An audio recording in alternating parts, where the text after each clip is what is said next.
Live on Facebook and really looking forward to this conversation. So thanks to all our attendees here on Zoom, and we're also live streaming to Facebook. And so this is the second in our series called The Power Behind the Badge, where we're talking to advocates, activists, policymakers across the St. Louis region about our public safety system and also how we transform it to be more equitable. So we're really thankful to have you all as part of the conversation. Our first panel last week was focused on St. Louis City, where we shared a number of tools as well that Forward Through Ferguson has built just to help community members to identify who the power stakeholders are, where decision-making sits and lies in the system, and how we can leverage our power as community members to transform the system. And this week, tonight, we will be looking at some maps that Trey and Yoni Blumberg created focused on the county public safety landscape and who are the decision makers. And then we'll talk to our wonderful panelists and then have a discussion where audience members can also ask any questions. So we really encourage you all to be part of the discussion. So with that, just do a quick introduction of myself and Trey. So hey everybody, my name is David Dwight. I'm the Executive Director and Lead Strategy Catalyst at Forward Through Ferguson, the organization created following the Ferguson Commission to carry on its legacy and the community voice and vision for racially equitable St. Louis. A huge part of that was justice for all, and how do we have our justice system align with our values of equity. Trey? Yeah, hey everyone, my name is Trayvon. I go by Trey. I am the Justice for All Policy Advocacy Fellow. I've been helping David out with organizing this series, and I'm very excited to talk to the panelists and to just hear all the questions that the community members will have tonight. So I'm excited about tonight. And so later on, we'll give a chance for all of our panelists to fully introduce themselves and bring themselves into this virtual room, but I'll give a quick rundown. So we have two councilwomen, leaders on the St. Louis County Council. So we have Rita and Lisa Clancy. Thanks so much for being here. We have John Chasnoff, who's a co-chair of the Coalition Against Police Crimes and Repression. We have Dr. L.J. Punch, the founder of the T, and also a member of the Board of Police Commissioners in the county. And we also hope to have Heather Taylor joining us a little bit later, who is the president of the Ethical Society of Police, one of the police unions in the region. And so with that, something that we like to do at Forward Through Ferguson, because we think it's incredibly important that we're intentional when having conversations about racial inequity and racial equity, is we like to set a few ground rules, right? We're talking about issues that have caused a huge amount of real trauma in people's lives across decades, if not since the founding of St. Louis. And so we like to ground ourselves there for the conversation. So first off, please use the chat box. We really do want this to be a full discussion, including the attendees. So please, if you have comments, aha moments, questions for panelists or for Trayvon or myself, please do put those into the comments, and I'll especially be a chat warrior in there discussing with you all and raising them up to the panelists. Use I statements, so speak for yourself, speak to your own set of experiences and identities and what you've seen. Assume good intentions. We're here dedicated to creating a racially equitable St. Louis and what that looks like. So let's lean into that. Lean in and out, so give as much space as you take. Consider your positionality, think about your power analysis, your various identities, and what that means for how you show up in this space, and also what systemic power structures play into that with your identities. Expect some discomfort and ambiguity. This is hard and difficult work and takes tense conversations sometimes, but it's what's needed to get to solutions on behalf of our region, especially for people of color. And also just wait your turn to speak. We're going to try and get everyone. So if you have your question that hasn't been addressed, know that I'm trying to put it in the queue. So just wanted to quickly go through those.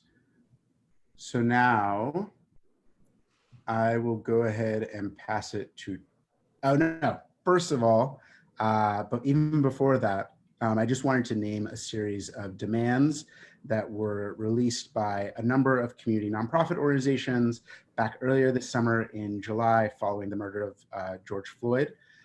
This group of organizations came together to release a set of calls to action. These were specifically oriented towards St. Louis City and the public safety department there, but we think have implications for the full region, and the spirit of those demands speak for the full region. So I've just put that into the chat box and also onto the Facebook page where we're streaming this live. And so feel free to look at it later as well or right now, but I'll quickly walk through it. So these demands broadly lifted up themes around COVID-19 relief and how we're allocating those funds, that if we're really thinking about public safety holistically, how are we investing those not just into more policing, but into the things that people need to thrive through this health pandemic. Demanding the workhouse jail being closed, which is a thing that happened in the city. So cheers to the Close the Workhouse campaign that worked for years on that. So giving them a shout out there.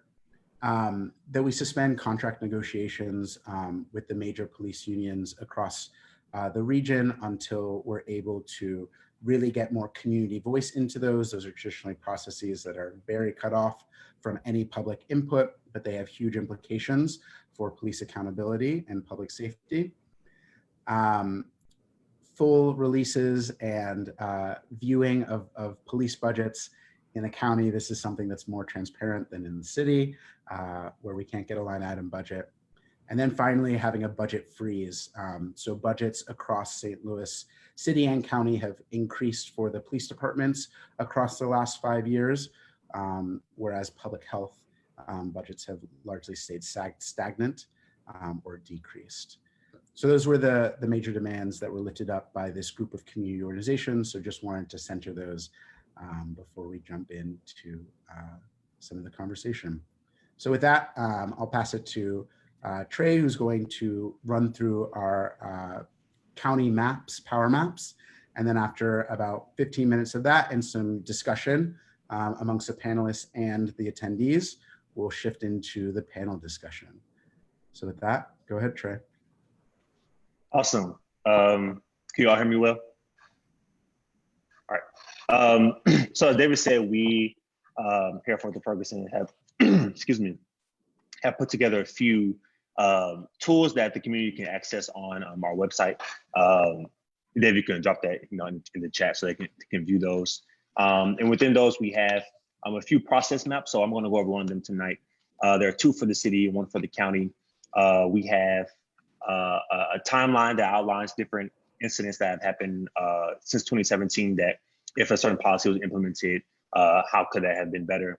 I mean, we also have budget statistics on the website as well. So I encourage you all to check that out, go through as much as you can. There's a lot of info, but all necessary info to make our public safety system more transparent and more better. So tonight I'm going to go over this map that is specifically focused on the county. And this map is a general, very general overview. We don't have all the time to go into each specific detail of each elected actor, unelected actor policy, because that can take hours. But we want to give a brief overview of this process on how both elected actors and unelected actors, their influence over police officers. So if we zoom into this interaction right here on the map, officers interact directly with civilians.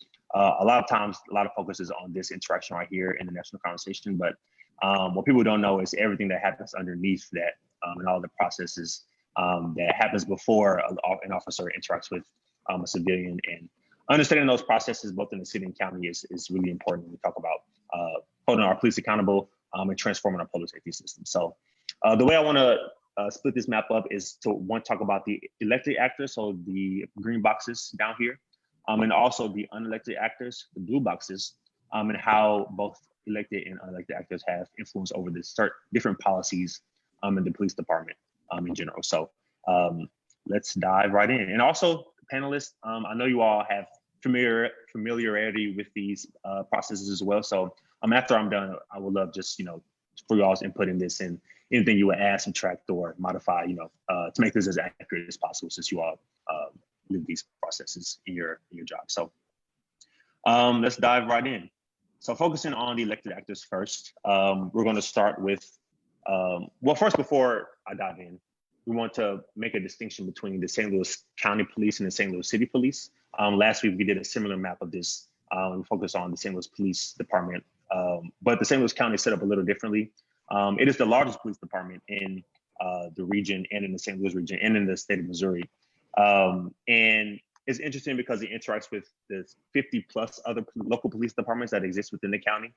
Within the county, there are over 80 municipalities, and a lot of them have their own local police jurisdiction. So it's important to note that when we're talking about these processes and that they're different in the city. So let's dive in.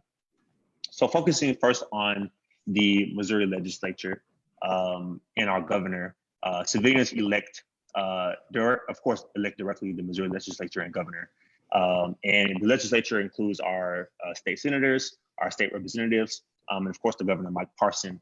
And this body together creates and modifies the state statutes that make up the laws and bills that govern the state.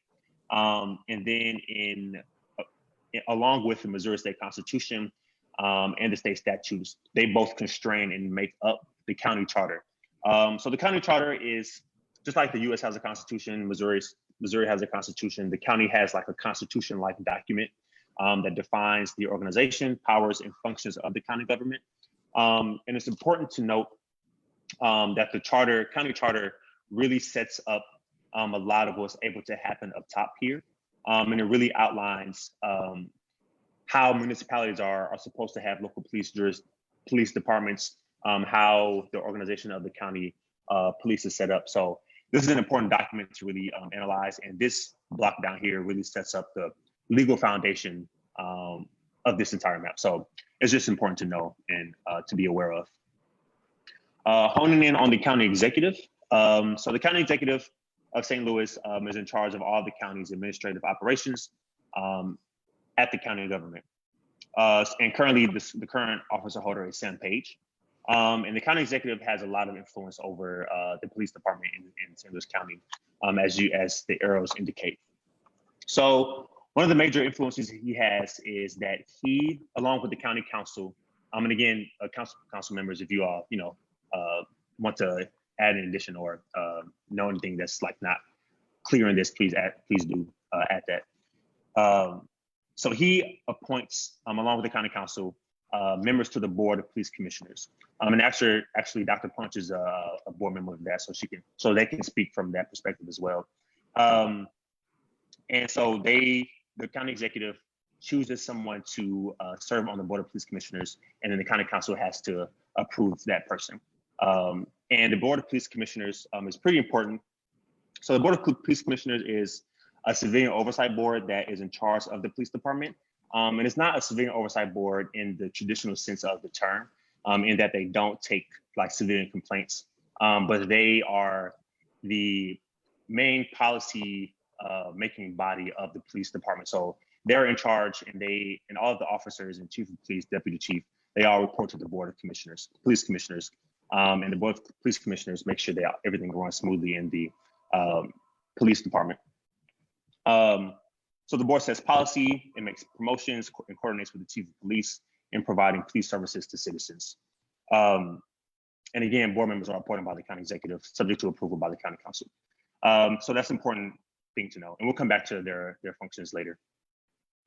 The county executive also has a large influence over the county budget. So within our larger national conversation around like defunding the police or reallocating funds from police budgets to holistic public safety, police budgets, county budgets, city budgets, state budgets are all a point of contention, and they're being really focused on at the moment.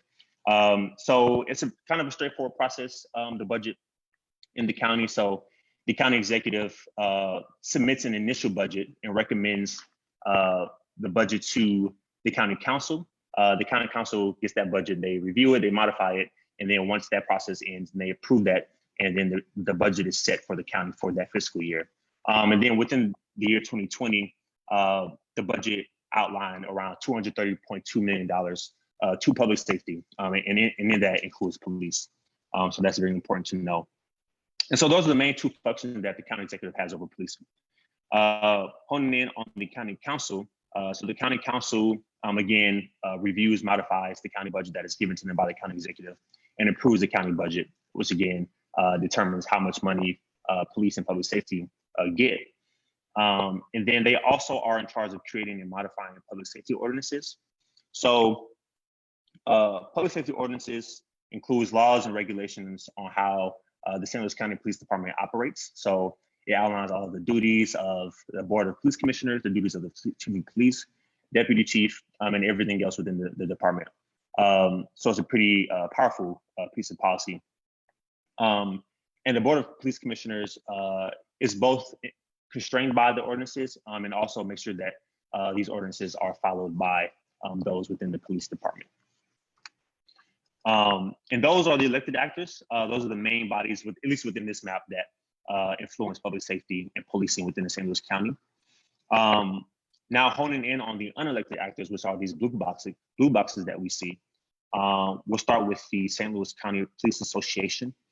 So we talked about police unions in our last teaching with the city around how much power they hold and how focusing on them and their role in police accountability, talks about police accountability, is really important to understand the full breadth of how we hold police accountable. So essentially, the SLCPA is a labor union that represents the needs of police officers and fights for certain working conditions for police. And they're actually part of a larger national police labor organization called the Fraternal Order of Police, which has over 330,000 members nationwide and around 2,200 locations. And one is in St. Louis County, which is the SLCPA. So they're part of a really large organization, and they negotiate with the county their police union contract. So as we talked about last time, a police union contract is also known as a collective bargaining agreement. It's largely negotiated outside of public view. And the process is a little bit fuzzy, and I'm interested to see if any of the panelists know what this process is in the county, because there's like not a lot of public info about how this process functions within the county. But it's important to know because in the police union contracts, it contains the terms of police officers' employment, including how they are disciplined and held accountable for their actions. So a lot of focus needs to be here when we talk about police accountability and what we're able to and not able to keep accountable police in certain circumstances. So you see the police union contract really, influences everything up the top. It influences the Board of Police Commissioners, the Chief of Police, Deputy Chief, and of course the officers. So it's really important just to know this process and just the importance of the police union contracts. Honing in more specifically on the Board of Police Commissioners. So again, the Board of Police Commissioners is a board that oversees and is in charge of the police department in the county. And it's important to note that they are the chief policymaking entity in the county versus the city. So the county executive really can't make like executive orders or any statutes that affect police. It has to come through the Board of Police Commissioners. We'll talk about like the process of how they issue policy that constrains police officers. But one of the main functions of the Board of Police Commissioners is that they hire and can remove the Chief of Police, which is currently Mary Barton. And the Chief of Police, in addition to the Deputy Chief, who is Kenneth Gregory, are responsible for the administration and operation of the police department under the authority of the Board of Police Commissioners. And as you can see, the Chief of Police manages the Deputy Chief as well. Also, the Board of Police Commissioners, when we look at the official police policies, so the manuals, general orders, special orders, bulletins, etc., that regulate the roles of police officers, the Board of Police Commissioners is the entity that issues the final policies. But this policy issuing follows a certain process. And this process starts in the Bureau of Research and Analysis. So the Bureau of Research and Analysis is a bureau within the police department that is responsible for authoring, researching, editing, and disseminating all department-wide policy. So individuals and entities within the bureau will make a draft policy And once they make that policy, they'll share that with the deputy chief. The deputy chief will review that, send it to the chief of police. Chief of police will review that, send it to the board of police commissioners, and then the board of police commissioners will have this final say on what is included in that policy. And I'm interested in Dr. Punch in this process as well, how it influences, the manuals, general orders, and special orders that constrain police. But they issue the final policy within the official police policies. So those are the main functions of the Board of Police Commissioners. There are other things that we can't touch on now, but that's essentially their main influence over police. And also, last time we also included this unofficial link, so the verbal and unofficial orders. So these are like the verbal orders, all of the orders that the deputy chief of police, chief of police, deputy chief, and also just officers within themselves give each other that are not written down, and also influence these culture and norms. So when we talk about biases and culture and norms with their police departments, verbal and unofficial orders really influence this. And it's also important to know that the St. Louis County Municipal Police Academy also influence this culture and norm within the police department as they go through training as police officers. So all of these things happen before officers interact directly with civilians, as you see with these arrows. And lastly, for the last thing, civilians can file complaints with police officers in a couple of ways. They can either do that directly with the Bureau of Professional Standards. So they can go online. If you go on this map online and you click each box, you will see that links pop up on all of them. So you can dive further into all of these if something wasn't talked about or analyzed in this presentation. But you can go here, click this link. You can file a complaint against police officer, and then the Bureau of Professional Standards will be the one who investigates that. And if it's serious enough, then they'll get the county prosecutor's office involved as well. You can also take it to the state level. So POST, the Peace Officer Standards and Training, is a statewide authority over training in the state of Missouri. So if you go there and file a complaint, you can take it to the state level, but they'll most likely just bring it back down to work with the local police body that you filed a complaint against.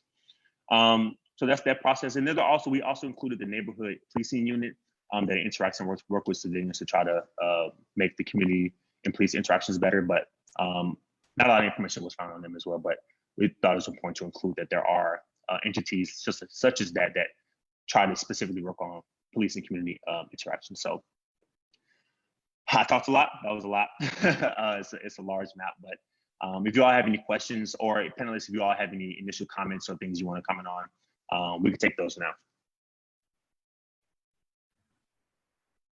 Yeah, so thanks, Trey, for walking through this. And kind of our purpose behind creating them was that we know that the problems that we see across the region, the huge disparities that we see in all systems, including our justice system and policing system, are in systems, right? There can be sometimes this bad officer spoils the barrel, but we really kind of reject that to say it's deeper than that. It's about the systems, the policies, and how it's structured. And so we did this in an effort to make it more accessible to community members, where this often can feel like a black box. So in the interest of that, are there any connections on this map that you would especially want to call out? Is there any piece of it that we missed, or that you think is important for people to know as we're thinking about transforming public safety?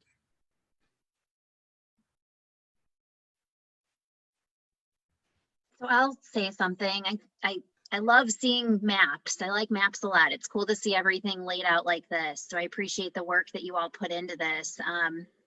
Wish this would have been part of my county council onboarding, but always learning something. Couple things that strike me. One, how many of these positions aren't elected? And also, as I'm kind of looking through the different layers of the map, I'm kind of trying to think to myself about where are the places where there's public input. So where are the little nodes here, if they were there, in which there are processes set up for the public to see inside? And I don't think there would be a whole lot, unfortunately. I mean, the council certainly, You know, the Board of Police Commissioners, I think, has been is committed to improving transparency and has had more open discussion lately, which is a step. But you know, all these other places, I'm not seeing a lot. And then the other thing is too, I think it's a little less of a clear line from the council to public safety ordinances. I mean, I guess if you mean public safety ordinances in a broad sense, yes, but our charter, the first sentence of our charter about the police department is that the Board of Police Commissioners shall be in charge of the department. And so I think a very strict interpretation of that, which has been the custom, is that the St. Louis County Council doesn't typically get involved with the nitty gritty of policing policies.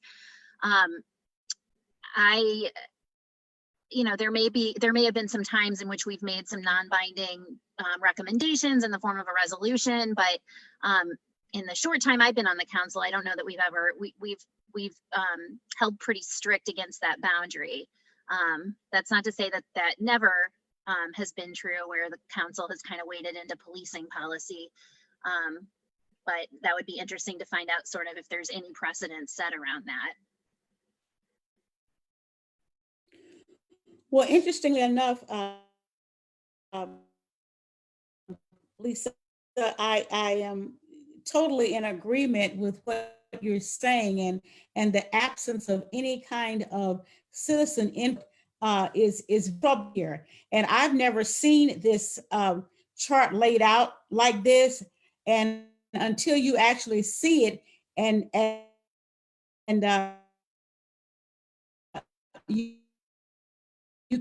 can see what the absence is of any kind of troubling thing. Many times is aware of how little we have to do with the police department itself, aside from confirming the members of they really expect us to me to have people in an elected official, for people to come to the council looking for some redress, and we're not actually able to get that. And we have for that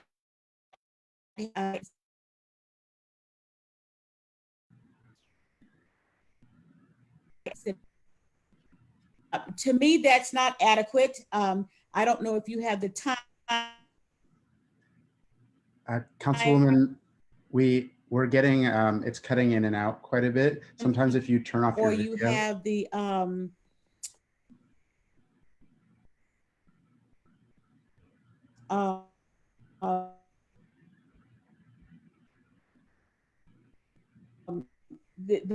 resources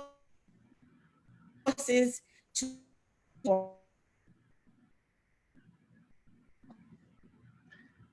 Looks like there might be a bad connection there.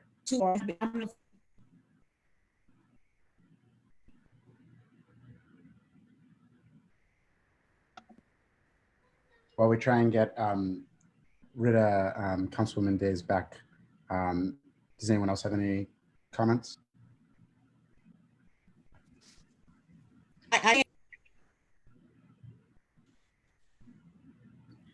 Okay, am I back? Yes, you're back. I think if you I'm not sure what happened. If you turn off your video, it might help to make the audio stream clearer. Oh, okay. Okay, stop the video. All right. Okay, so can you still hear me? Yes. Yes. Okay, so where was I? But we had considered, some of us were looking at starting a civilian review board.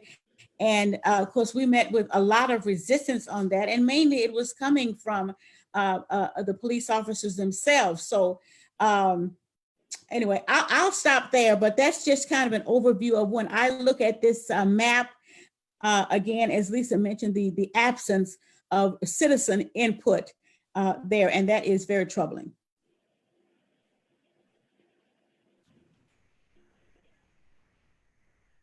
Absolutely. John, I know that I've heard you previously talk about the way that the charter is set up in limitations for, because I know previously the last county executive tried to do an executive order to set some standards that was ultimately struck down in court. And I've heard you talk before about the charter. Do you have anything to add in that space? Yeah, I had a couple different thoughts. One of them, maybe I'll explore a little more during our panel discussion, but yeah, it's when the county executive decided he wanted to improve policing standards across the county, he did so by executive order. And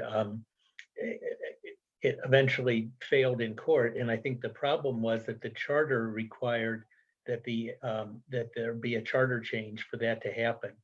And that would have been a perfect opportunity for public input because charter changes have to be approved by the general public. It would have sparked a community conversation around policing standards. Trying to do it by executive order seemed to me as an example of just what our two council members were just talking about, that it was a place where somebody tried to just do something instead of sparking a community conversation and getting a community vote and getting community input that would have informed that whole question of policing standards.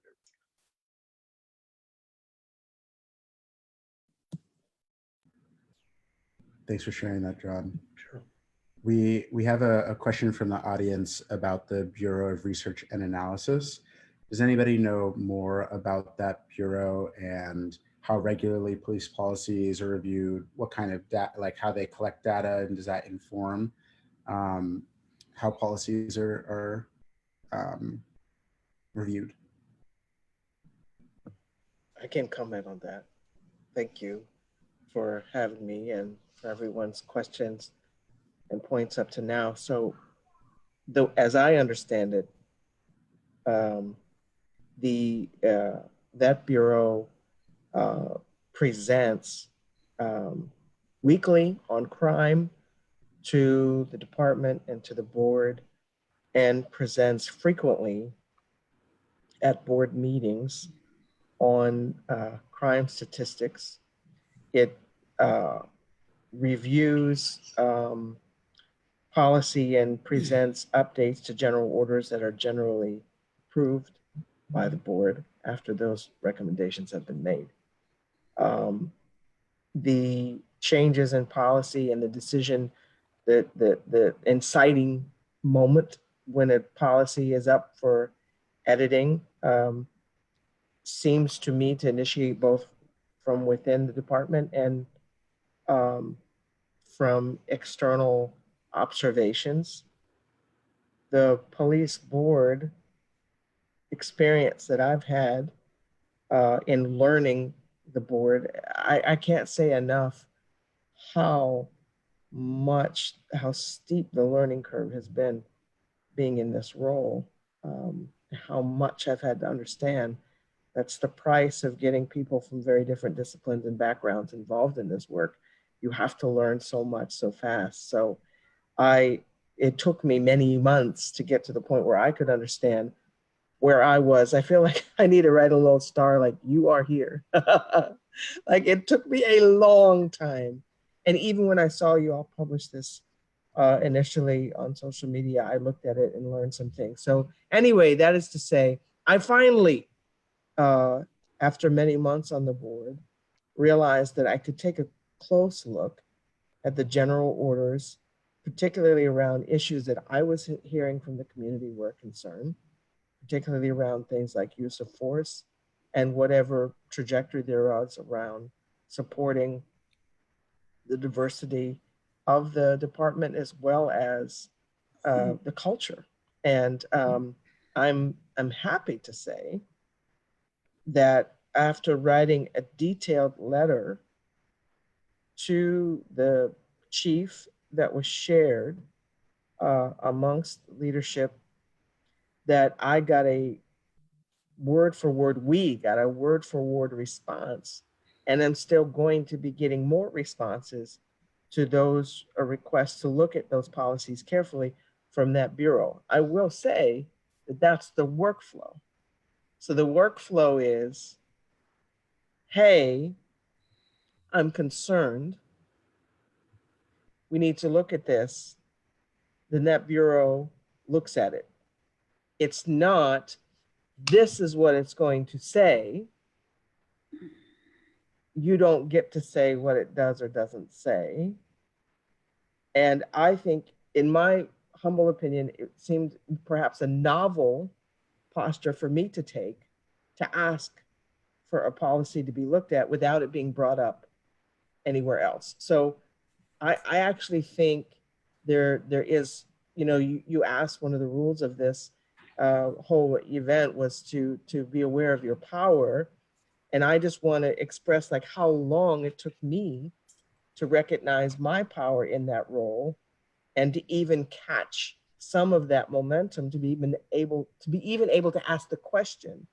That is part of what I think has been a long-standing culture of density and opacity in the department. And it has been very hard for me to learn how to begin to move. At the same time, once I have, that bureau in particular has been exceptionally responsive and is still working on what I've asked them to look at.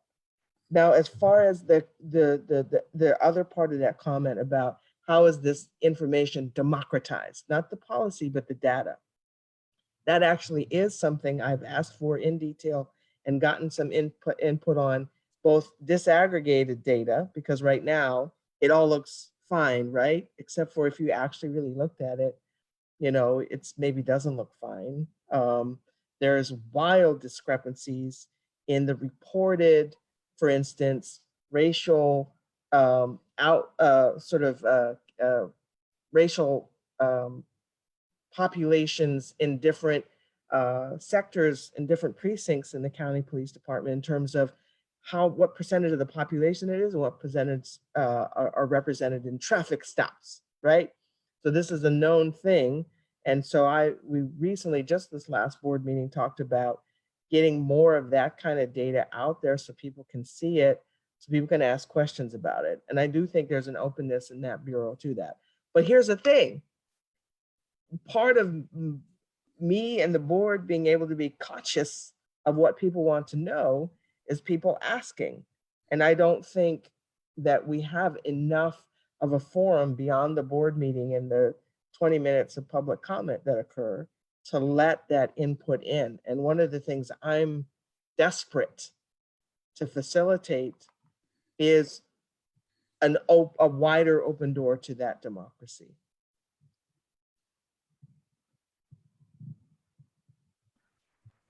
Thanks for sharing that, Dr. Punch, from your experience. And yeah, I think it's absolutely like vital to have that. There's more open door and like more democratization of the information, like you were saying, as well as the voice then into the process.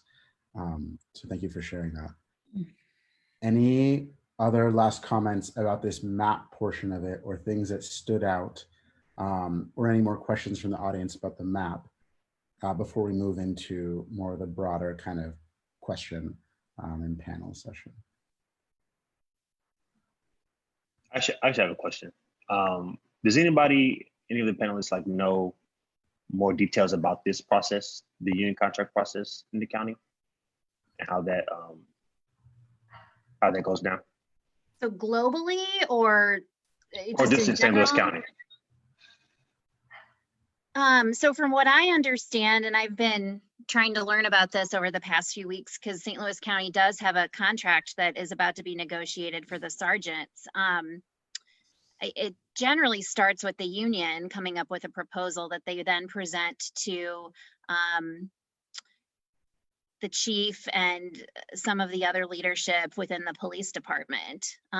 Generally, the county executive doesn't get involved, but we've seen even recently that hasn't always been the case.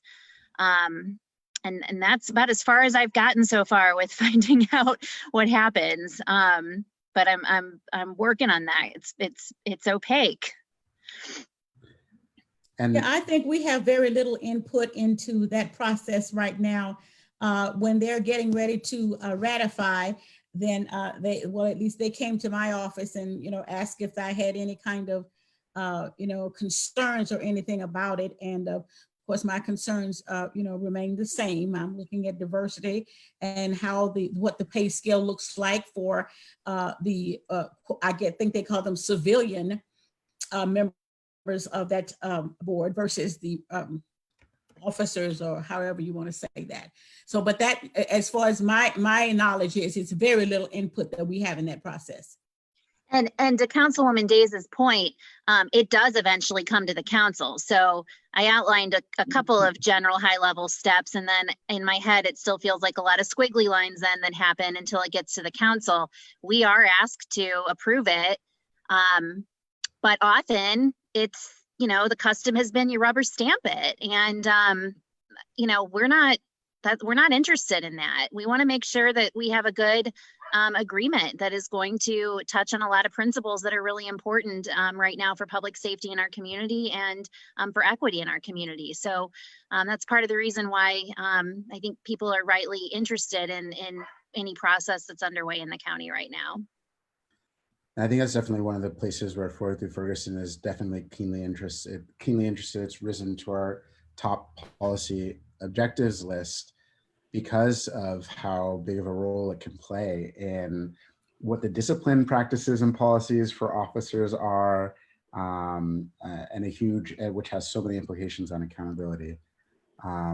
There's a question from the audience about questions about this map as related to some of those demands that were brought up by the community coalition earlier. So for defunding the police and control of police budgets, who particularly are the targets or key decision makers? What is that pathway for how those budgets are created and considered? And then also how that relates with municipalities. Does anybody want to speak on the budgeting process? Well, we get a full budget. We're responsible for the budget of all county government. I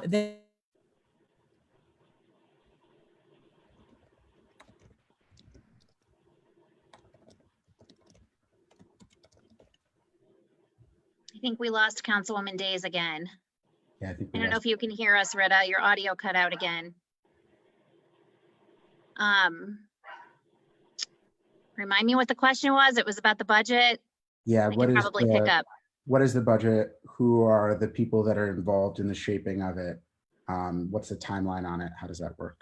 So our fiscal year in county government is a calendar year. So we are actually about to start budgeting approval very shortly, actually, within the next 6 to 8 weeks.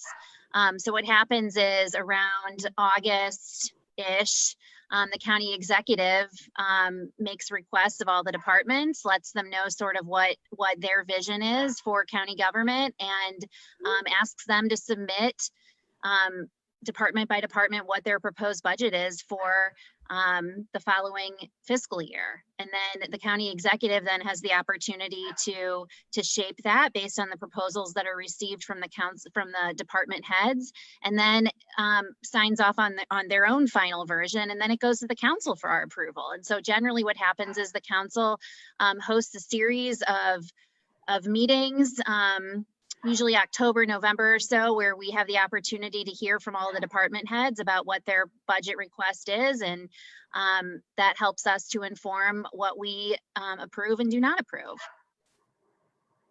I think you also mentioned about interactions with the other police departments. Did I hear that? Since I'm going in and out. And we have some agreements with some of the departments. I think that some of the communities are understanding that this is a heavier lift than many are able financially to undertake. And so they formed some cooperatives, if you will. I know North County Cooperative has one. I think some of the other police departments have kind of joined. And this has been informal. They've done that on their own, working to pull some of these resources together, because that's an awfully expensive operation for many of these small municipalities. They just really can afford that.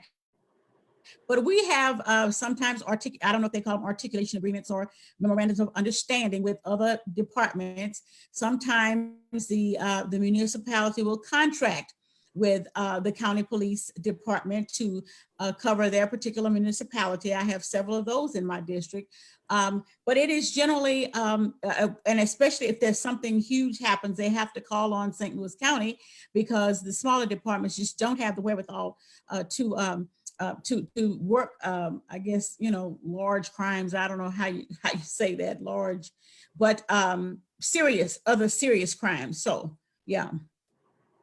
Yeah, we did a review across the landscape of various departments, and there's a huge swath of different standards across the county. And the Police Executive Research Forum did a look at across all the departments in the county, which amounted to some 54 around just in St. Louis County, and found some pretty dismal standards in some departments across the region. So with that, I'm going to move us into the next portion of this. We have a few questions prepared, but please, in the audience, continue to ask your questions. We'll raise them up as well. So first off, if you could, we'll go panelist by panelist. Say your name, a little bit about the work that you do, and then tell us what would a transformed public safety system look like to you in St. Louis County?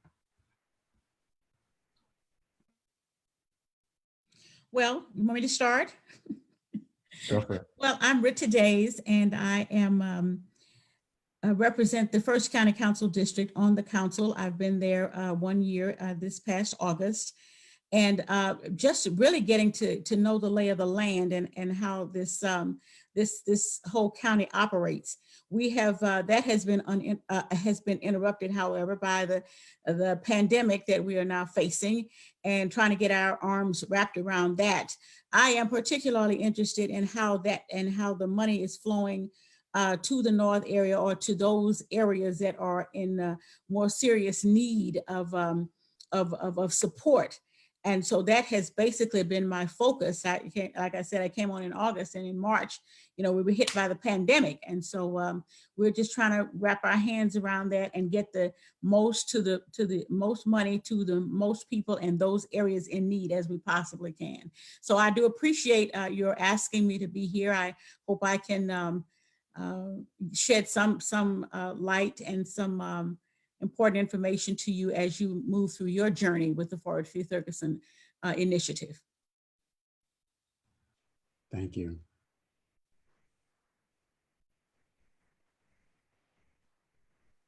John, LJ, Lisa? I'll go next. So I'm John Chasnoff, co-chair of the Coalition Against Police Crimes and Repression. We're an organization that broadly works on police accountability issues. We helped run a campaign for a civilian oversight board in the city for local control of the St. Louis City Police. And most germane to this conversation, I think, is our now 5-year campaign called Re-envisioning Public Safety, where we try to picture what real public safety would look like. To us, that means asking the community what are the things that people need to really feel safe. And what we hear is that real public safety would involve healthcare, housing, education, the jobs that come from a decent education, that those are the things that keep people safe. And lo and behold, those are the things that also are at the root cause of a lot of our crime problems. When those things are missing, crime tends to balloon. And so to our way of thinking, a real public safety approach would put less money into policing and the whole arrest and incarcerate, punish approach that has really only disrupted communities, and put more money into the things that build communities, such as the things that I mentioned.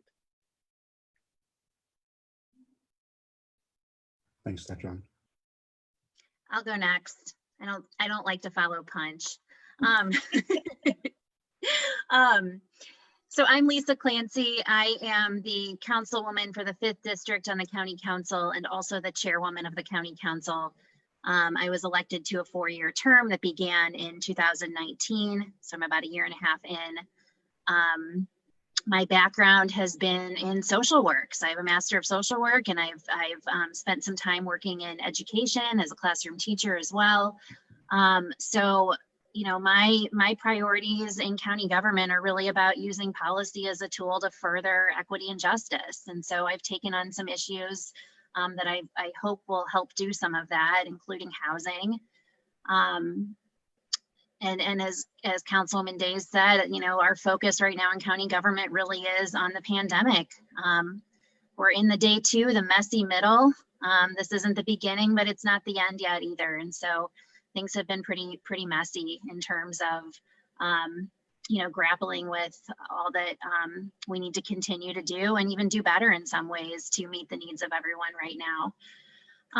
So when I think about a transformed public safety system, you know, part of me feels like it's beyond what we even know yet. You know, I think in some ways we're limited by our imaginations, even though we can also be so freed by our imaginations. But I do imagine that some elements of it are that everyone feels safe. And I know that that is not true in our community right now. And that actually is something that cuts across neighborhoods, race, and class. You know, similar to what John said, I think that it is a system in which investments are made to prevent crime and violence, not just to react to it by policing.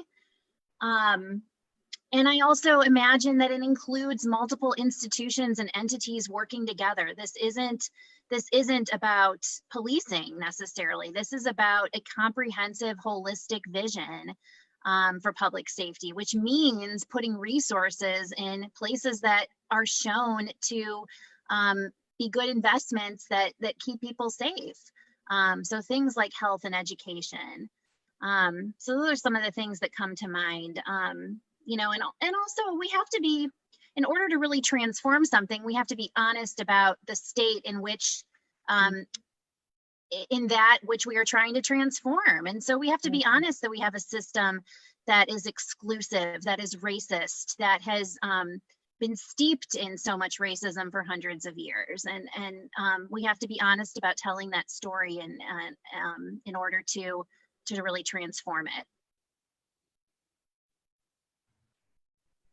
Thanks for sharing that, Lisa. LJ?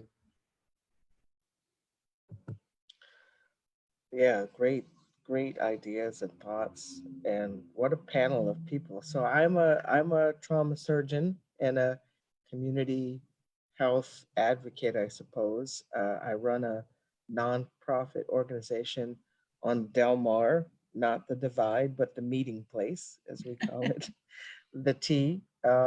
And it's really based on the idea, the work that I'm doing is based on the idea that people have power. What they lack is knowledge and resources to impact their health outcomes. And so I have been also a police commissioner for about a year now, maybe a little less, a few months less than that. And it's a position that I took with an enormous amount of reluctance. I very much said I would not do it when I was first approached about doing it because of just being busy and being worried that I didn't have what it took to do the job in terms of time and energy. And I have been slow to understand the role. I very much agree with Lisa said, I wish I had this document a year ago, but I've been doing my best in it ever since. When I think about public safety, what I'm yearning for is a handoff. There is an immense desire to put more resources into things that will actually make people well and safe, right? Well-being is in part safety. Everyone wants that. The problem is we have a centuries-old investment and a system that employs people who now have invested their entire life and have actually put their lives on the line, stood in front of guns, knives, and violence, doing their job because of this system. And we're saying we need to defund that. There's no plan for a transition. And that's the thing I'm burning and desiring. I just can't, I'm just getting so tired of the polarized conversations. You have people who have built their lives on a career in policing, and policing is a very interesting job in that it is straight old school. People work for a pension. They're willing to go out there and deal with death and violence in a way that most of us couldn't imagine, because they know that they're part of a profession that has their back. So there's a reason why these things are this way. And we just want to say, just defund it, just make it go away and give more people money over here. But you don't have a plan for this institution. It exists. We made this thing. And maybe we don't like it. We don't like the results of it. We don't like that it is part of the reason why Black bodies don't mean what other bodies mean in this country. I'll say it. That at its core and at its root, policing is a racist institution. Like, that is all true. And at the same time, these are people. This is life. This is money. This is budgets. This is real stuff going on. Someone's got to have a plan when someone gets shot. So my thing is, I want to get on the ground and grapple with that. What are we actually going to do? What are we actually right here today, right now, going to do to get more money in the places where we so desperately want it to be? Because simply just turning the valve off at the water source and saying, okay, good luck with that, is going to be disastrous. And I'm sure of that. Now, maybe that's not a popular opinion, but it's real. And we've got to do the work, and we've got to do it collaboratively, and we're going to get really dirty doing it. But if we do it, I think then we can have that public safety that we all are dreaming about. Thanks, Dr. Punch, and to everybody for sharing that and your visions for transforming St. Louis. That's St. Louis I want to live in, and I'm definitely committed. I know with Fourth and Ferguson and many other organizers to work towards that. And I know John's also done a whole campaign as part of CAPCAR around redefining public safety and reimagining public safety. So I hope later on you can share some of that. But I'll pass it to Trayvon for our next question. Yeah, thank you for those introductions. This question is directed at Rita, Lisa, and LJ, but the whole panel can answer. Can someone briefly explain the structure of policing in St. Louis County, considering that there are 50+ different police departments in the region? And how do these departments interact with the county? And is there a connection there that will lead to transformation across the many police departments in the county? I know that's a big question. Well, I think I alluded to that a little earlier with the number of departments that we have. I think that as long as you have movement of people moving away from other people, moving into different neighborhoods, and I have to have, my own department because that department is only going to look after me and mine. I think you're going to continue to have that situation, and that's basically how divided St. Louis County is right now. You have 88 municipalities. Many of them have their own police forces, and that is by design. I don't think that it just morphed into that. I think people deliberately decided, I'm moving into this community and I wanna wrap my whole community up where it's just me and mine and people that look like me, and this is what I want to protect. And this is the way they are going to protect that.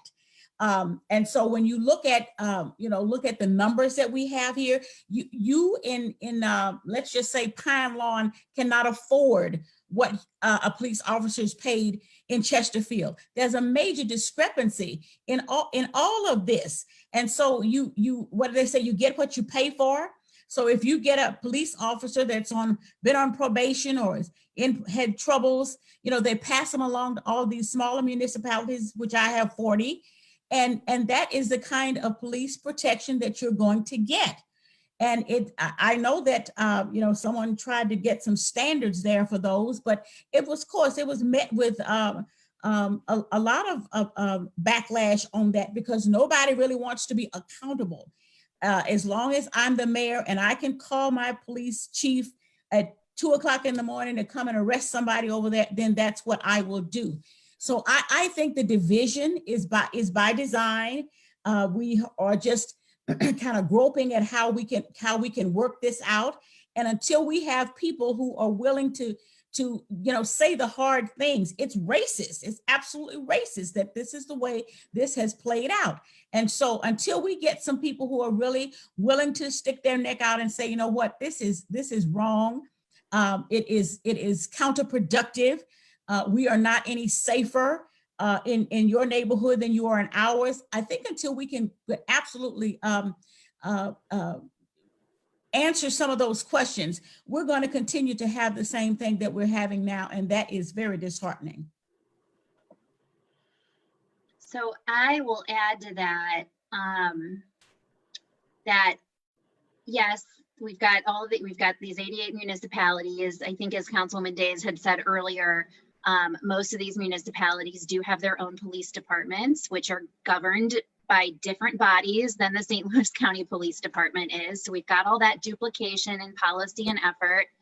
The municipalities that don't have their own police departments, which I think there's at least a handful, contract with St. Louis County Police Department. So Wildwood comes to mind. And then we also have some of the smaller munis in North County that Councilwoman Days represents partially, like the North County Police Cooperative. But, you take the example that we were talking about earlier about contracts, and, we probably have at least 80 different sergeant contracts that exist in this region. It makes it almost impossible for anyone to engage at a really meaningful level when it comes to changing some of these things. And yeah, that is by design. And if I could jump in here too, all of what's been said is absolutely true. One of the things I think that we need as part of the solution is a more robust revenue sharing program for the county. So it is not fair and just that Chesterfield hangs on to so much of the money that it's able to generate and leaves Pine Lawn and Veneta Park and without the adequate resources they need for adequate protection. It's just not an equitable system. Right. Secondly, I think that there is something to be said in some neighborhood sentiment for small police forces and knowing your local officer and having it be a neighborhood officer rather than a county officer. And I think there's a way to work that out. Several years ago, CAPCAR put forward a proposal that we called a kind of federalism proposal, where the local municipalities kept hiring and firing of local officers, and they did the daily deployments of where people were going to be during the day and what the beats looked like. But we took some services and functions and put them on the county level, such as accountability and oversight. So there would be some countywide umbrella civilian oversight boards for various sections of the county. And there could also be a police standards office that was countywide that set large major policies such as use of force. And so that there were some standards across the county for major policies, but some leeway for smaller departments to keep some of their local feel. That is a conversation that I think we sorely need to have as a way to start to set some standards and solve some of our revenue flow problems. There are, and John or Rita, maybe this, or Punch, we have, I think, 4 precincts in St. Louis County. So you know, I've spent some time with the precinct in my district in South County. And, you know, some of the interactions I observed, it did feel like somewhat of a neighborhood policing model where I was able to observe police officers who knew the folks with, you know, around that precinct.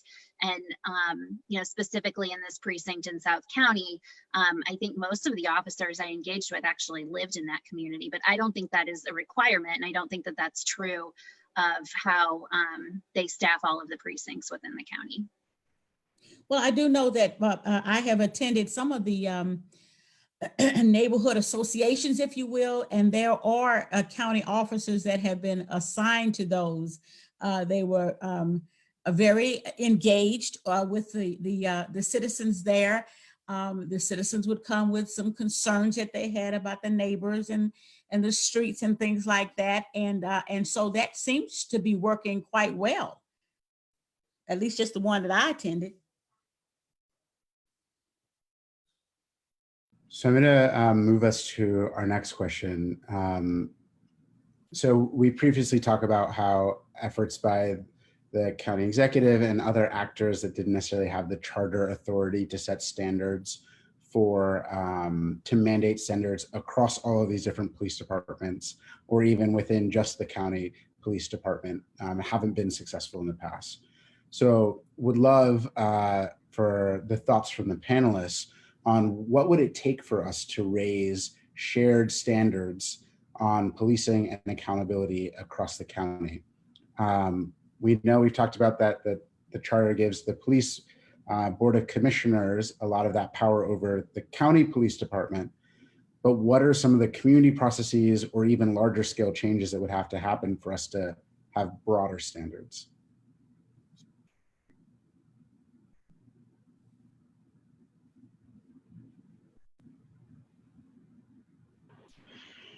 I could add a little bit to what I said before about, you know, taking some of these functions up to the county level where they would be, you know, more efficient and more professional. But I would say that the main hurdle to that is that the municipalities have to be willing to give up some of their autonomy. And the question is, how do you do that? We could have a countywide discussion, like I mentioned earlier, and you know, vote of the majority of the people to change the charter. Some people would probably, you know, the minority who voted against it would be unhappy with the changes, but that might just be necessary. But another approach would be to figure out a system of incentives for small municipalities to join with larger cooperatives or with countywide you know, function. So, you know, if you're willing to join the countywide civilian oversight board, there's some extra funding that comes to your municipality as a result of that. You know, I think that there are ways to build in both carrots and sticks to make this kind of thing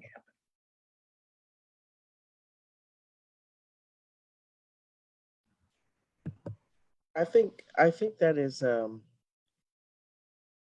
immensely complex, and the reason why is what I observed in doing county-based listening sessions during the selection of the chief of police. The depth of the segregation, not just of color, but of life experiences, wealth, culture, and power in this county is so profound. I came to the conclusion at one point in time in the process where I thought to myself, my God, there actually is not one person who can do this job. Because if we are taking community input and trying to reflect what we're hearing, we literally have to create two totally different people to do this job. And I just feel like we got to talk about that. Because while there is a palpable force that's trying to move the region toward a single police department, I feel it, it's obvious. There's not discourse about to what end. Because that same argument that you're describing about having a standard, equitable process can be the almost opposite, where we say there's one way, these are the values, we will make it even more opaque, and you'll have even less input on how policing is done everywhere. And I just feel like, I don't know why we just need to say this. Just say it out loud. From the north to the south, the east to the west, St. Louis is so unbelievably segregated. It makes it very difficult to have these conversations in a way that's equitable. On that point on segregation, for a future release, everybody, coming out September 30th, it's focused on education inequity across the region, and how it's persisted across time, even from Brown v. Board. We found that we are just about as segregated as a region today as we were before Brown v. Board, before any deseg or other efforts happened in St. Louis. So yeah, I just wanted to add that statistic in. And I think your point is really well taken, Dr. Punch, about the ways that sometimes we look to these kind of silver bullet items like consolidation to fix our problems when we're confusing a tool for a blueprint or for a set of values or a set of common alignment, where you can use a tool poorly, you can use it well. It really depends on the execution, on the culture, on the foundation, on all of these things around it, that we often look to a tool as like the savior. And I was typing this into the chat on the comment on defund and what's the vision. And we have often found in our work of support through Ferguson that we are, like you were saying, Lisa, so limited by our inability to know what an equitable St. Louis would look like across the board, whether it's in housing, education, anywhere, because none of us have lived in that St. Louis. And no St. Louisan has ever lived in an equitable St. Louis. But I do raise up that the roadmap exists, from the For the Sake of All report to the Opportunity to Thrive and Youth at the Center places, but there's like a buy-in, a culture change, like a momentum that holds us back from moving forward on them. But that's enough from me. So another question that we did have is, could we talk specifically around looking at the rest of the year? What are the opportunities for constituents, for St. Louis County residents to have a voice in policing and public safety reform? What are those specific opportunities? And if there are a few of them, where should we be looking to create more?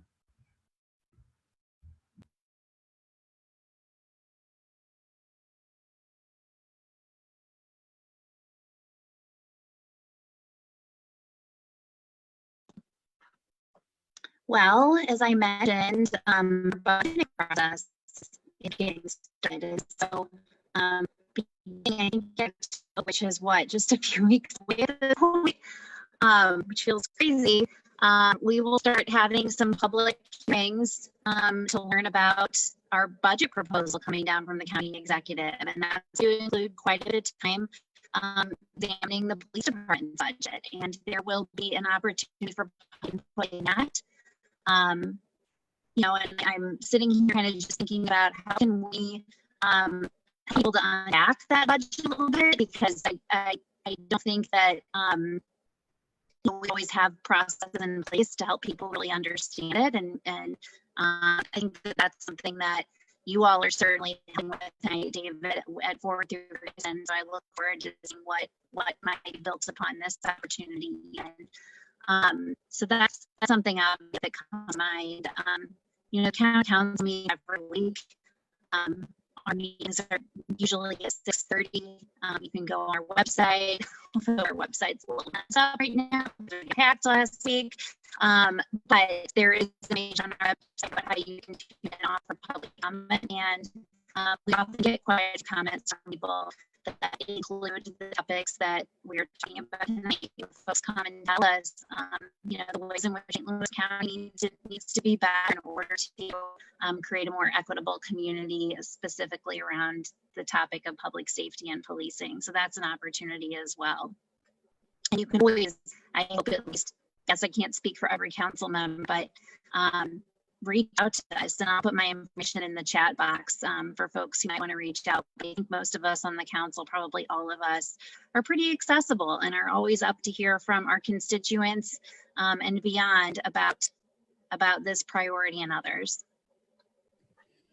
Well, I will say that I think the council structure in itself doesn't lend a lot of time for us to interact on a deep root, a deeper level with many of our constituents. You know, we meet every week. We have bills that we're acting on week, and so it becomes almost a race. And so you spend most of your time from Tuesday to Tuesday preparing for the next set of laws and bills or things that you're happening to propose. I came from the legislative environment where we had more time to dig deeper into some of these issues that we're facing and to reach out to different folks to come up with ideas of how things can be improved.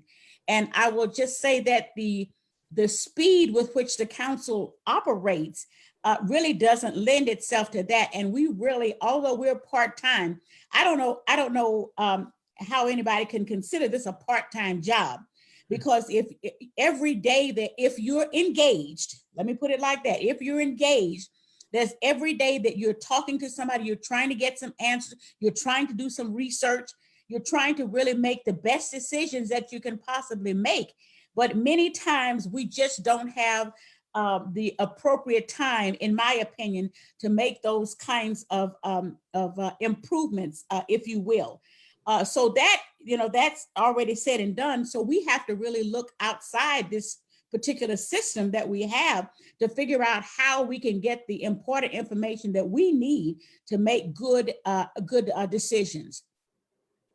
Well, and I think this goes back to what you were saying before, Rita, about how the system is designed. And I think that you were specifically, when you made this comment before, we're talking about municipalities, but I would argue that's how government systems are designed as a way to maintain the status quo. And I, as I read our charter and as I think about sort of our own constraints, even that you mentioned about our jobs as council people, these were positions and, that were in a structure that was created to keep the trains running on time. It wasn't about reimagining or doing anything different or busting through the status quo. And so, I completely agree with you, and let's figure out how we can slow some things down and have some more robust policy discussions about these things.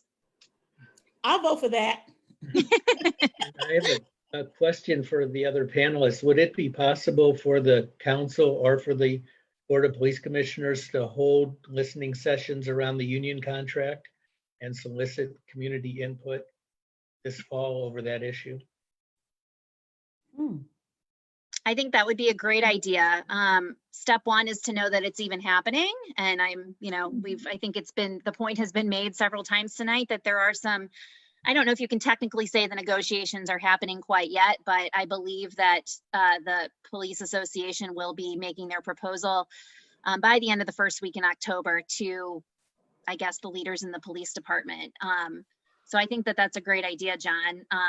I think where there will be some pushback, though, is sort of, around compromising the integrity of the actual legal negotiations and that sort of thing. Which, I would push back on, because I think having public input isn't about getting into the nitty gritty necessarily of the actual negotiations. But I don't know, I'm not even sure necessarily what the process is in terms of what the police commission's actual role is. So yeah, I have lots of questions about that, but I think public input is something that, we're hearing from everyone right now is really important when it comes to government, especially when it comes to county government, where we're working really hard to try to build some trust.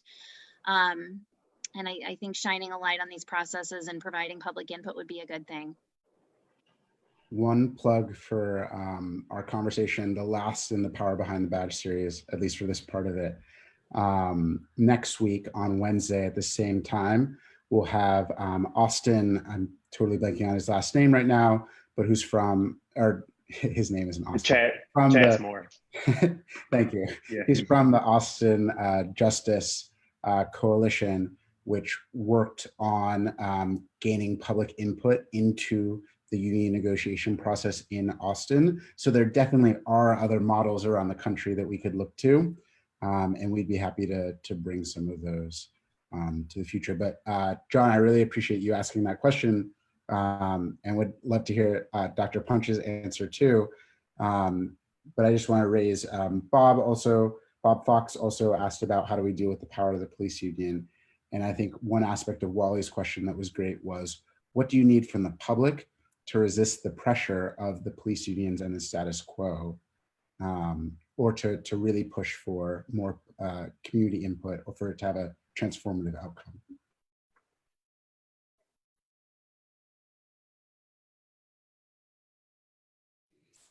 Let me also add here that while we are looking to get citizen input, we have to make sure that this is just going to be a valued process.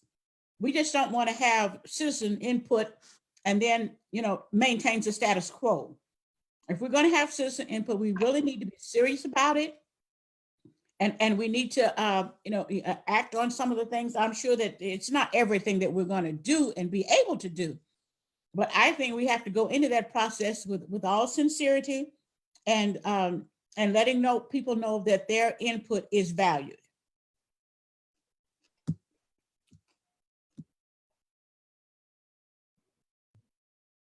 I mean, this is a really tough one because what Lisa said earlier is key in terms of all of these negotiations. I'm new to the process, but I know that none of this will be discussed in open session, right? Because it's a legal matter. So one of the things that I'm having a hard time with is the frustration of the trauma that's induced by having conversations in closed sessions that people really need to know about, that would really heal and open and bring forward some really important stuff. But because we're in these constraints, we can't break the constraints, create the constraints. And so I think it would be very powerful. In fact, I already put it, Wally, I put it in my notes in my phone to have a listening session. We could do it virtually on what the community cares about in the county for the upcoming bargaining agreements, and just try to be a conduit for that voice in behind closed doors, and to be above reproach in my discourse so that I'm honoring in the county and my role as a commissioner, but also, again, being that door, that portal. But that's like that's it. And it seems to me that this is an example where the design has created an immovable situation. So where people could help, the lawyer types in the room, so to say, is to start to think about how to open up and shine some light on these structures and systems that are by design so opaque, because it is their opaqueness which assures that they continue this way.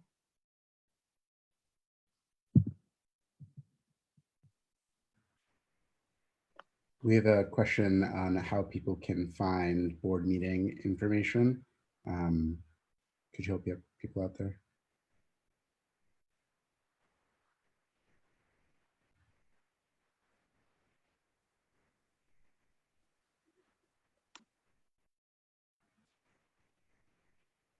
So I'm going to pass it to Trey for a question.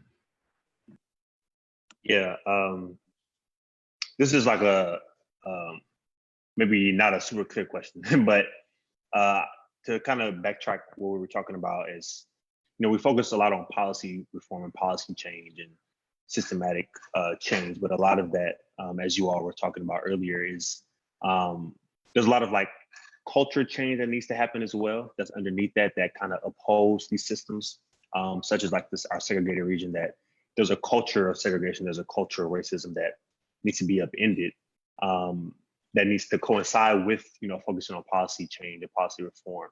I'm just interested in you all's input on like what is that process, and like how does that happen, or where do you start with that? So I think we can break down policy reform and like into steps. We can make maps, we can say, okay, these are the points of process where we need to target, but there's no such maps for like culture change. So like where do you start, and how do you deal with that?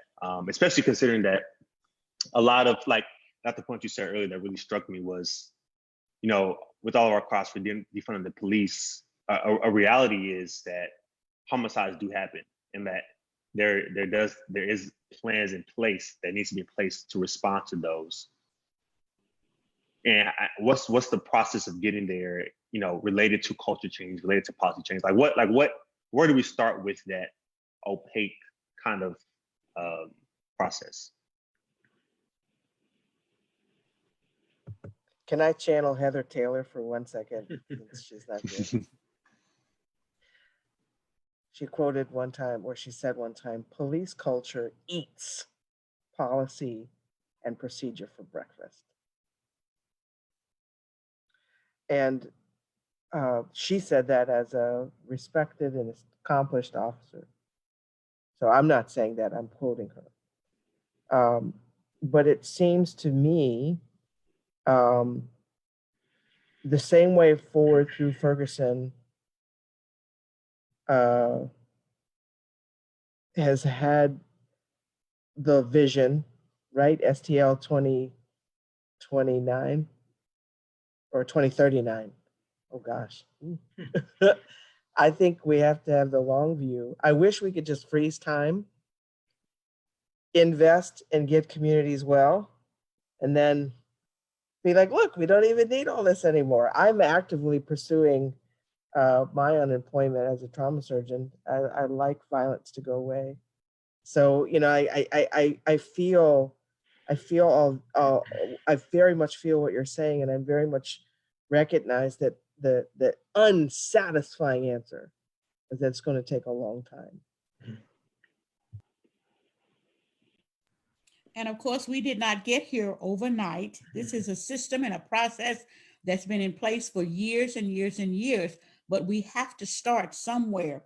We have to make the decision that at this particular point, 2020, September, whatever it is, we're going to start from this point forward, seeing how we can change the culture, how we can modify the behaviors, if you will, or systems, if you will. But I think it has to start somewhere. And I'd try to answer that question as a community organizer. I think that's basically what we do as community organizers, is change the culture, change the conversation, and move people's imaginations forward. So, I think that there's always a Malcolm X and a Martin Luther King. There's the provocative statements like defund the police that wake people up and get people arguing and, highlight the issue.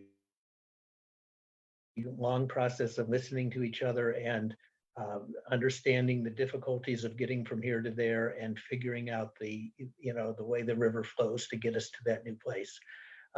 So I think that that's very doable. If you look at a campaign like Close the Workhouse that David mentioned earlier, that was a very provocative thing to put forward as a concept at the beginning. And several years later, we're closing the workhouse. And it can be done because people's original reaction was, no, we can't do that. We have to keep that open. We have to keep ourselves safe by locking people up. And then when the conversation got deeper and people began asking, well, are there other ways we can keep ourselves safe? Is there a different approach that we could take that might work better? And as that conversation deepened, that phrase "close the workhouse" became less and less provocative and more doable. And so I think that's how, you know, we change minds. It's by pushing the envelope in terms of our imaginations and then bringing the conversations along to that, you know, to understand why our imagination took us there.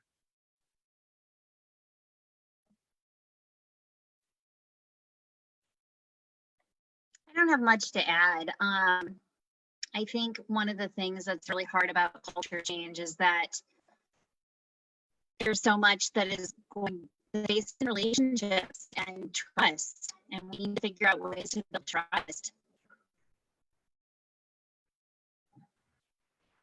Something that I'd add too is that it takes a certain amount of investment in a new and different way.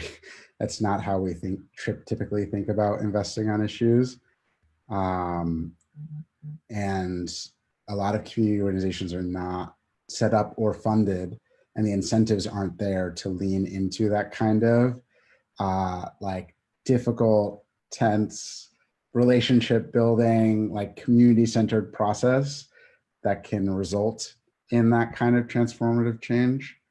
And that's a muscle that I think we're still building as a region, but I think we've built a ton of muscle in it across the last 6 years. And I think there are more and more initiatives doing those kind of like wide-ranging community-based approaches to solving problems, like Close the Workhouse, like some of the work that We Power has done with their community-based like Tomorrow Builder Fellows, like what the commission did, but it takes investment and people willing to take a risk. Thank you for those answers. Super insightful.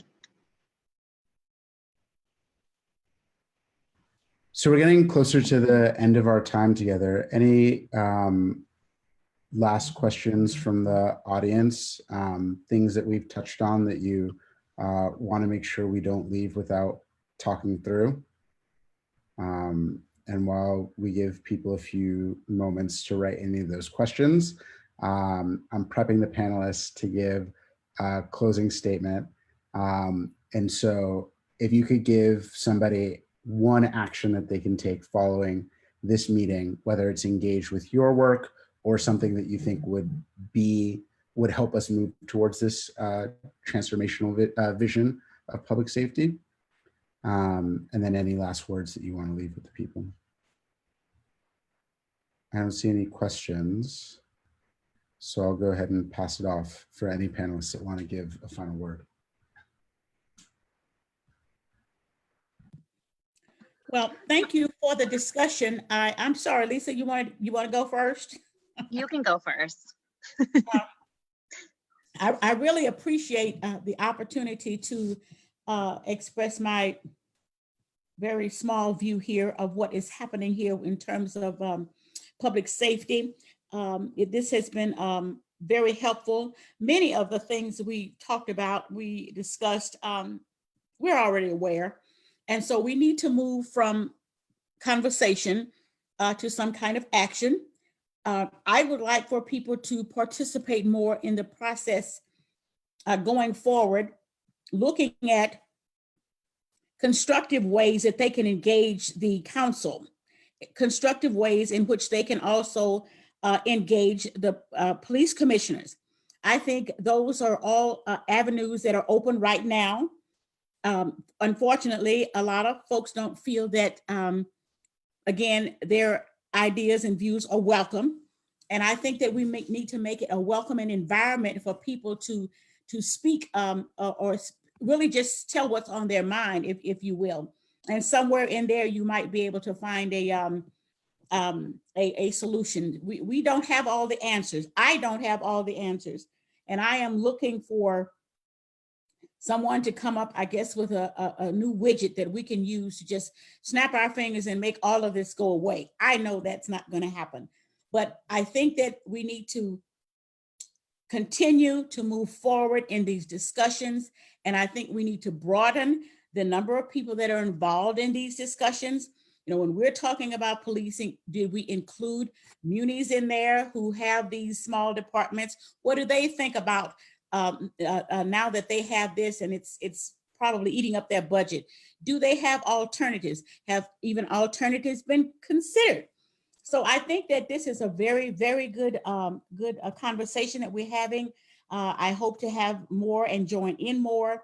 And I do appreciate the opportunity to participate. So thank you very much. Thank you, Councilwoman Davis.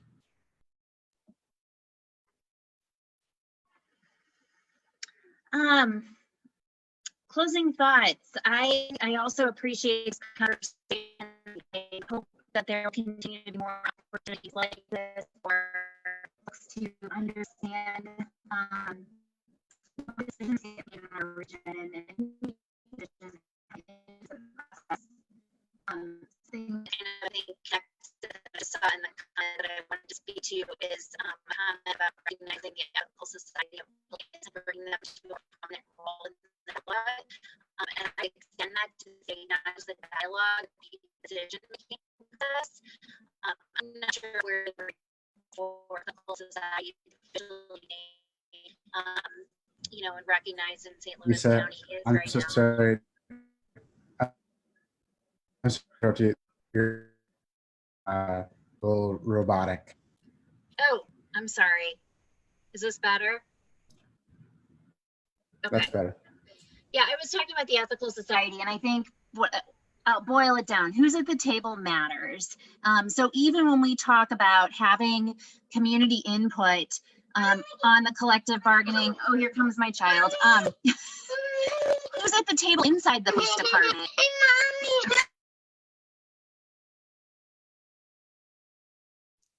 Family first.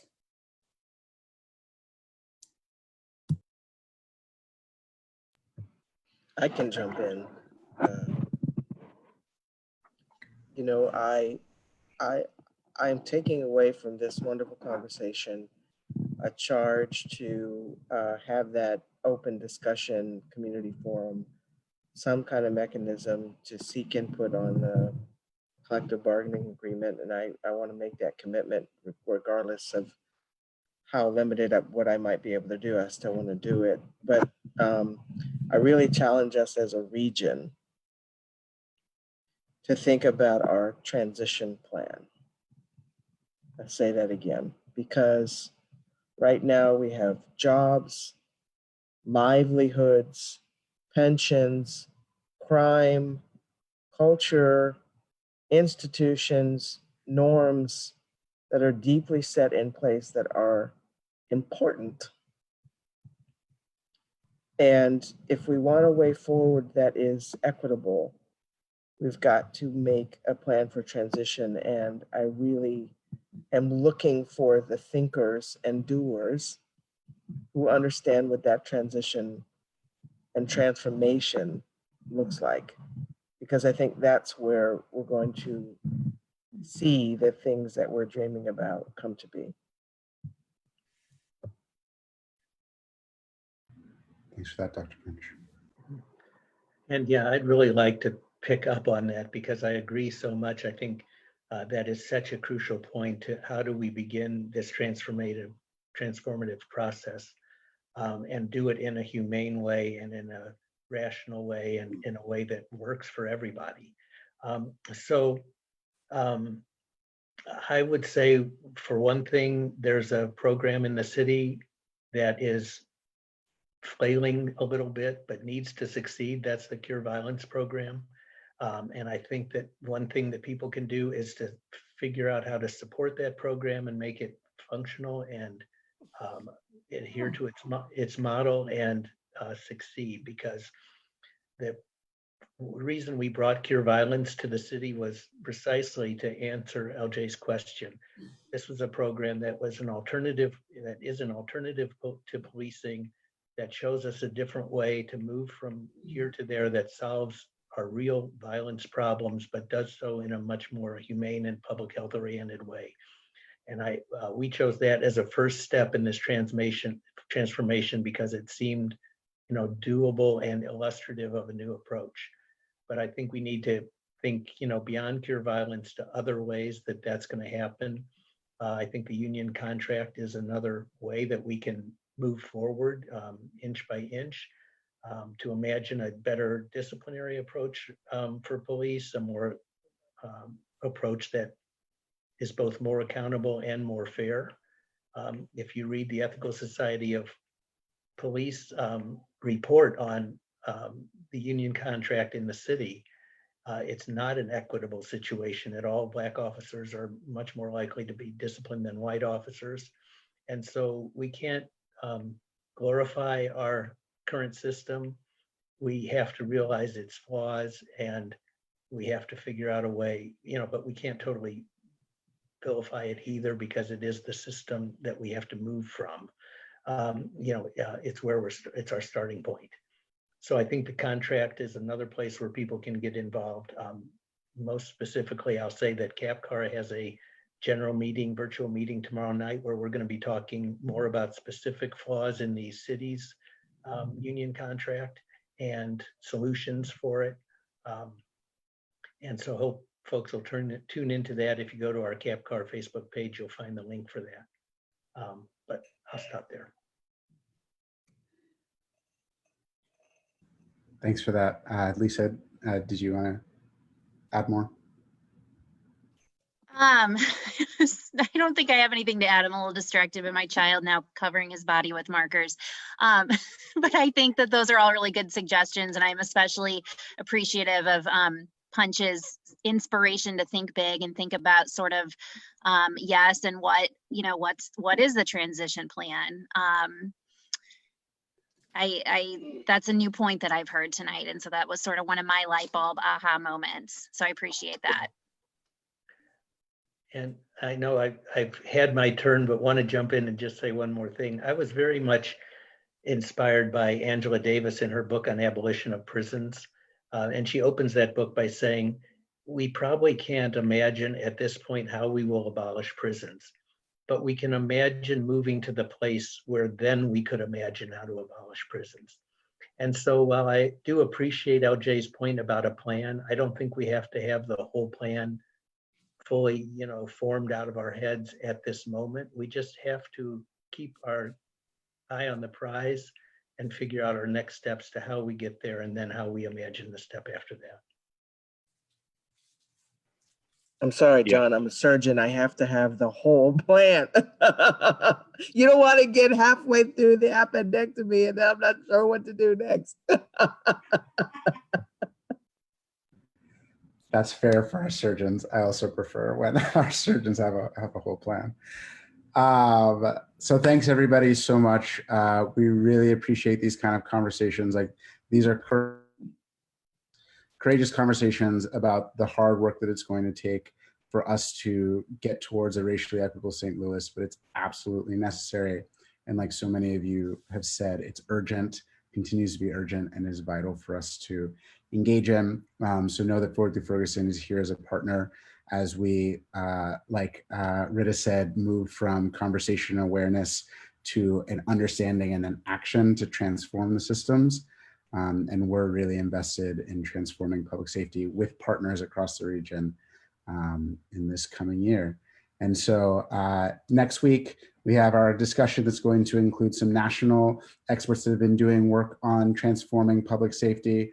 So we're really excited to welcome them in and also break some of that St. Louis bubble and think of other ideas that have worked and how we can apply them here. And then also, like I said, be on the lookout. September 3rd, we're going to be releasing a report called Still Separate, Still Unequal. That is a call to action around education equity in the region and how we move from valuing quality education as test scores to all of those root causes and structural inequities. We mentioned some of them when we talked about property taxes, segregation, and all of those structures that lead to really different realities for our kids. So be on the lookout for that.